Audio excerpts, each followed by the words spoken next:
వాటిని మీకు అవసరమైన దాన్ని మీరు ఎట్లాగో సమాజం ముందుకు తీసుకెళ్ళడానికి అవకాశం ఉన్నది. దయచేసి అర్థం చేసుకుంటారని ఆశిస్తున్నా. సహకరించండి.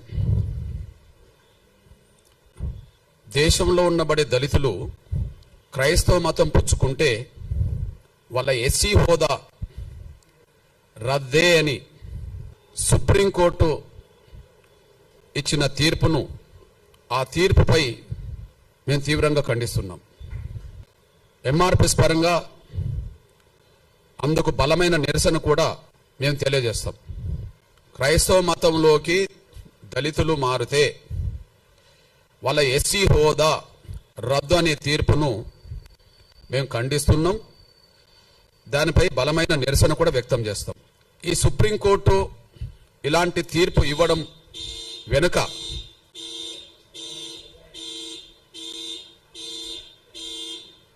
సుప్రీంకోర్టు